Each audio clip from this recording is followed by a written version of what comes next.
Hello viewers, legal point Bangla থেকে আমি advocate Subrata শীল আমার এই চ্যানেলে আপনাদের স্বাগত জানাচ্ছি। আজকে আমি আলোচনা করছি সিভিল স্যুট বা কেসে অর্ডার, জাজমেন্ট এবং ডিক্রি সম্বন্ধে। আপনারা বেশিরভাগ ক্ষেত্রেই গুলিয়ে ফেলেন যে জাজমেন্টকেই আপনারা অর্ডার মনে করেন বা অর্ডারকেই আপনারা জাজমেন্ট বা ডিগ্রি মনে করেন, কিন্তু আসলে কিন্তু তিনটে অর্ডার, জাজমেন্ট, ডিগ্রি কিন্তু তিনটেই কিন্তু ডিফারেন্ট জিনিস, আলাদা জিনিস। এখানে আপনাদেরকে একটুখানি সিভিল কেসের প্রসিডিওর সম্বন্ধে একটু আলোচনা করে দিই সংক্ষেপে।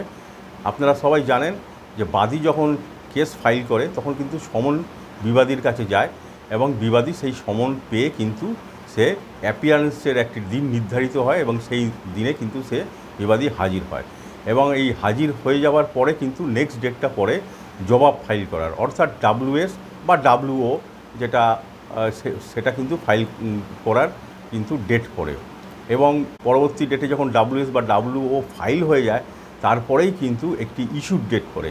ইস্যু হচ্ছে যে বাদী যেই পয়েন্টের উপর সে নিজেকে জাজমেন্ট চাইছে বা নিজের পক্ষে ডিগ্রি চাইছে, যেই পয়েন্টগুলোর উপর, যে কখনো সে যদি সে বলে সেই সম্পত্তির মালিক এবং তার এই সম্পত্তির সে পজিশানে আছে এবং তার জন্য তার এই ডকুমেন্ট আছে, এই সব পয়েন্ট কিন্তু ইস্যুর মধ্যে কিন্তু মহামান্য আদালত কিন্তু এই পয়েন্টগুলো কিন্তু নির্ধারণ করে এবং বিপক্ষে কিন্তু ডিফেন্ডেন্ট আছে তারও কিন্তু যে পয়েন্ট স্যুটের মধ্যে বিরোধিতা করে যে না, বাদীর এটা ঠিক বলছে না, এখানে হচ্ছে আমি মালিক, আমার অমুক দখলে আছে। তা এইসব বিভিন্ন কিন্তু পয়েন্টগুলো নিয়েই কিন্তু একটি ইস্যু ফ্রেম হয় এবং সেটা বাদী এবং বিবাদীর দুপক্ষেরই কিন্তু যে বক্তব্যর উপরে কিন্তু পয়েন্টগুলো এখানে ইস্যুর মধ্যে থাকে। তারপরে ইস্যু ফ্রেম হয়ে যাওয়ার পরেই কিন্তু এভিডেন্সের দিন পড়ে। এভিডেন্সে আপনারা সবাই জানেন যে সাক্ষী হিসেবে এখানে বাদী তার নিজের সাক্ষী দেবে, সে নিজে দেবে এবং তার নিজস্ব লোককে দিয়ে সাক্ষী দেবে। সে নিজের যাবতীয় কেসটাকে তার ফেভারে আনার জন্য যাবতীয় ডকুমেন্ট এখানে সাক্ষী হিসেবে সে এখানে দেবে, এক্সিবিট করাবে এবং তার ওরাল যে আছে, মৌখিক যে বিবৃতি, সেটাও কিন্তু এখানে নোটিং হবে এবং একই পদ্ধতিতে বিবাদীরও তার নিজের যে ডকুমেন্ট যেগুলো দেবে সেগুলো এক্সিবিট হবে এবং তারও যে নিজস্ব যারা সাক্ষী আছে তাদেরকে দিয়ে সে মৌখিক বিবৃতিটা কিন্তু রেকর্ড করাবে। তা এই এভিডেন্স কমপ্লিট হয়ে যাওয়ার পরেই কিন্তু একটি আর্গুমেন্টের দিন করে।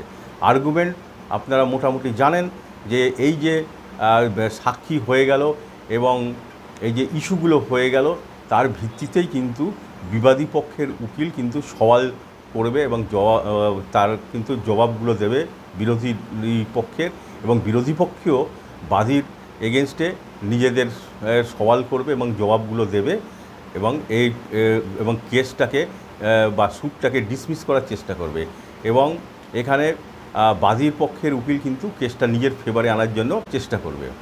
এরপরেই কিন্তু আর্গুমেন্টের পরেই কিন্তু একদম জাজমেন্ট এবং ডিগ্রির একটি ডেট পড়ে। এবার আমি আমার আগের কথায় ফিরে আসছি যে অর্ডার কী এবং জাজমেন্ট ডিগ্রির মধ্যে কী পার্থক্য আছে। দেখুন, অর্ডার হচ্ছে প্রত্যেকটা যে সিভিল স্যুটের বা কেসের যে দিন পড়ে সেখানে কিন্তু কোর্ট একটা নির্দেশ দেয় বা অর্ডার দেয়। ধরুন এখানে বিবাদীও হাজির হলো, বাদীও হাজির হলো, সেটা নিয়েও একটি অর্ডার দিতে পারে। এবার দেখা গেল বিবাদী হাজির নেই, সেক্ষেত্রেও একটি অর্ডার করতে পারে শোকজ। এখানে অর্থাৎ প্রত্যেকটা ডে টু ডে একটি কিন্তু নির্দেশ যেটা দেয় সেটাকেই কিন্তু অর্ডার বলে। এবার ধরুন কেসের মধ্যে যদি বিভিন্ন ধরনের কিন্তু অ্যাপ্লিকেশান বা পিটিশান কিন্তু ফাইল করা হয়, যেমন ধরুন বিবাদী ধরুন তার সম্পত্তি যেটা দখলে আছে সেটাকে রিপেয়ার করতে চাইলো এবং বাদী এখানে কেসে সে দেখাচ্ছে যে এই সম্পত্তিটার মালিক সে নিজেই। এখানে ধরুন বাদী একটি স্ট্যাটাস অর্ডার নিয়ে রেখে দিয়েছে। তা এই যে বিবাদী যে অ্যাপ্লিকেশান করলো রিপেয়ার করার জন্য, এটার একটি হিয়ারিং হবে এবং সেই হিয়ারিংয়ের পরে কোর্ট একটি নির্দেশিকা জারি করবে, সেটাও একটি অর্ডার। এবং কখনো কখনো বিবাদী তার আরও একজন কি দুজন পক্ষকে এখানে যদি ঢোকাতে চায় তার জন্য একটি পিটিশান করবে, সেটাও একটি হিয়ারিং হবে এবং এখানে কিন্তু যখনই পিটিশান হবে তখনই কিন্তু বিপক্ষ ও যে আছে সে তার একটি অবজেকশান, রিটেন অবজেকশান কিন্তু ফাইল করবে এবং তার উপরেই কিন্তু একটি হিয়ারিং হবে এবং তার উপরেই কিন্তু একটি নির্দেশ জারি হবে এবং সেটাকেই কিন্তু অর্ডার বলে। এগুলোকে আমরা ইন্টারলোকেটরি পিটিশন বা অ্যাপ্লিকেশান আমরা বলি এবং এগুলোর হিয়ারিং হয় এবং তার কিন্তু অর্ডার দেয় এবং এই সমস্ত যে পিটিশানগুলো হয় এবং ডে টু ডে যে কোর্ট যে নির্দেশিকা জারি করে সেগুলো কিন্তু অর্ডার বলা হয়। এবার আমি চলে আসছি জাজমেন্ট এবং ডিগ্রি সম্বন্ধে। এবার আমি জাজমেন্ট সম্বন্ধে বলি। জাজমেন্ট হচ্ছে এই আর্গুমেন্ট হয়ে যাওয়ার পর কোর্ট তার সম্পূর্ণ যে এখানে ফ্যাক্ট, দুপক্ষের যে ফ্যাক্ট এখানে যে দেওয়া হয়েছে সেটা নিয়ে কিন্তু এখানে আলোচনা করবে এবং কে কী বলেছে, বাদী কী বলেছে এবং বিবাদী কী বলেছে এবং কোন ইস্যুর উপর ওর এই মন্তব্যগুলো কিন্তু সব কিন্তু এই জাজমেন্টের মধ্যে লিপিবদ্ধ করবে। জাজমেন্ট হচ্ছে খুবই বড় হয়, 5 পাতা, 10 পাতা, 15 পাতা, 20 পাতা হয়। আপনারা জানেন যে অযোধ্যায় নিয়ে যে কেস হয়েছে সেখানে 150 পাতার একটি জাজমেন্ট হয়েছে। এবার আপনাদের বলে দিই যে এই জাজমেন্টের মধ্যে কিন্তু টোটাল বাদী এবং বিবাদীর যে কেসে যে নিজেদের যেগুলো আলোচনা করেছে, উইটনেস যেগুলো দিয়েছে, সাক্ষী যেগুলো দিয়েছে, টোটাল যে কাগজপত্র যেগুলো এক্সিবিট হয়েছে সব কিন্তু ডিটেলস কিন্তু এই জাজমেন্টের মধ্যে কিন্তু লেখা থাকবে এবং এত সব বিচার করার পর এখানে কোর্ট তার জাজমেন্টের এটাও মন্তব্য করবে যে এত সব আমি দেখার পর এই সব ফ্যাক্টের উপর বিচার করে এবং এত কাগজপত্র এক্সিবিট এবং সাক্ষীদের মৌখিক বিবৃতি শুনে কিন্তু আমি এটা মনে করছি যে এই কেসটা কিন্তু বাদী ফেভারে গেছে এবং বাদী এই কেসটা এস্টাবলিশ করার চেষ্টা করেছে এবং এই স্যুটটাকে সে বাদীর পক্ষেই কিন্তু যাবে এবং বিপক্ষে কিন্তু এটাও অনেক সময় এটাও বলে দেবে যে বাদী কিন্তু তার নিজের স্যুট বা কেসটা কিন্তু এত সব কাগজপত্র এবং তার ফ্যাক্ট অনুযায়ী কিন্তু এস্টাবলিশমেন্ট করতে পারেনি, সুতরাং এইটা কিন্তু বিবাদীর পক্ষেই এই কেসটার ইনক্লাইন্ড হয়ে গেছে, ঝুঁকে গেছে, সুতরাং বিবাদী অমুক অমুক জিনিস বলেছে এবং অমুক অমুক ডকুমেন্ট এক্সিবিট করেছে, সুতরাং বিবাদীর পক্ষেই কিন্তু রায়টা যাবে। তাহলে জাজমেন্ট হচ্ছে এরকম একটি স্টেটমেন্ট যেটা কোর্ট যেটা দেয় সেটা হচ্ছে যে এত যে বাদী তার নিজের বক্তব্য রেখেছেন এবং বিবাদী তার নিজের বক্তব্য রেখেছেন, কাগজপত্র দিয়েছেন এবং সবগুলো বিচার করে সে কোর্ট তার নিজের সিদ্ধান্তটা এখানে দেয় যে হ্যাঁ এখানে বাদী এস্টাবলিশ করেছে বা বিবাদীর পক্ষে বা বিবাদী এটাকে এস্টাবলিশ করেছে, এটাই কিন্তু জাজমেন্টের মধ্যে লেখা থাকে।